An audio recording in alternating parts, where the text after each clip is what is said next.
Alright, y'all, listen, man. Back here with another game post recap for y'all. And this isn't one that I really want to talk about because it's low-key a negative topic. But we had the Bucks versus the Knicks. I woke up this morning and I was like, listen, I'm about to make a whole day out of this shit. You know, it's my day off. I get up, I get breakfast, I come back, I'm eating my food, getting ready for the game to start. Because I think it's going to be a pretty, evenly matched game, even though the Bucks are literally the champions of the whole entire NBA this season, and the Knicks haven't been looking so well. They're sitting at 12-14 going into this game. The Bucks were 17-10, and while I was watching this shit, it wasn't a good game. It was not a good game at all. It was lopsided in the Bucks' favor, as y'all already know. And there's a couple reasons why. The first reason that I want to get into is Julius Randle, bro. Julius Randle he was terrible today. He was terrible today. And specifically in that fourth quarter, in the third and fourth quarter, he was turning the ball over like crazy. I think he ended the game with like, what, 7 turnovers? Let me check.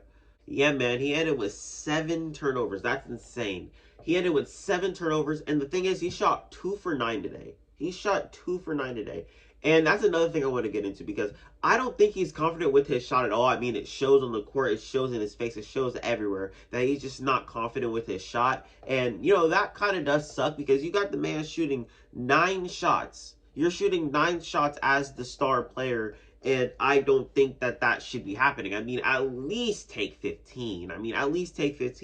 But Julius Randle was very, very bad today, and hopefully he can find his confidence. I remember there was this one play. It was him, he was on an ISO, he was on a post up, and he had Pat Connaughton on him.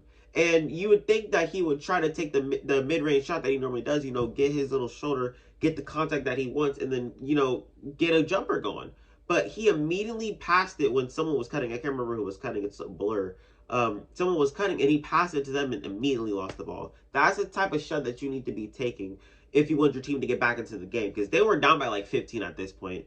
And it was bad because they took a timeout, took Julius Randle out, brought in guys like Kevin Knox, and they brought in Derrick Rose back in again. And they looked like they were going to do something. Like, they had quickly on the floor as well. And they looked like they were going to do something, spark a comeback, you feel me, late in the fourth quarter. Like, that could possibly happen with that squad, and they just couldn't get it going. What I can say is, though, that second unit did play good. They played really good. Derrick Rose, he had 18. Kevin Knox had 18 as well. He played really good. Quickly had a couple questionable shots, but he played good. He had 11. Expected more out of him if he's playing 26 minutes, at least a 15-point game, you feel me? But the starters just couldn't get it going. And this man, Quentin Grimes, they drafted this nigga at the beginning of the season.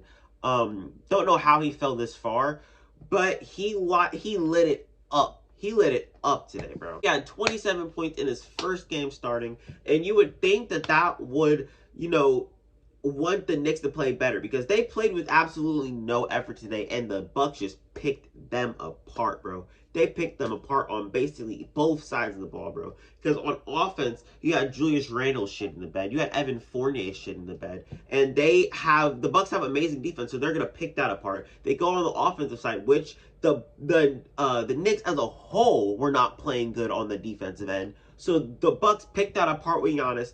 The moral of the story is Julius Randle needs to get better.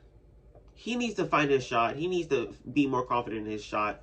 Evan Fournier is going to need to play better because, damn, that dude robbed them of $80 million, basically. Not 80 million, 78 million, same difference. It should not be a situation to where the bench is motivating the starters. The same thing's happening in Portland, but it's pretty evident that it's happening here in New York as well, and it sucks, bro. It sucks. So the New York Knicks need to find their niche. I don't know what it is. They need to find their identity. They need to do something, bro, because what they're doing right now is not working. They're 12-15 right now, and they're 3 games below 500. This is not where this team was projected to go. This is not where the fans thought that they were going to go. It's not what Knicks fans thought they were going to go, and it's just not looking good. They're having a very underwhelming season, and you're hearing this from a Boston Celtics fan, the epitome of underwhelming seasons. I don't even know, man. We got more games today, but I'm just going to post this up, and hopefully something good happens between these last 4 games that are on today. Actually, 5 games. But that's all I got for y'all today. Just a quick recap, something that I can post for y'all, and then maybe I can post again tonight. Maybe I can post again tomorrow. And I still have not recorded that Western Conference video where I talk about all the NBA teams, but I split them into 2 conferences. I haven't made that video yet, but I am ready to make that video possibly tomorrow or possibly Tuesday. So hopefully I can get that up for you guys before the end of the week. But I'm gonna get out of here. Don't forget to like this video. Hopefully, you know what I'm saying. But I'm getting out of here. I'm on this bed.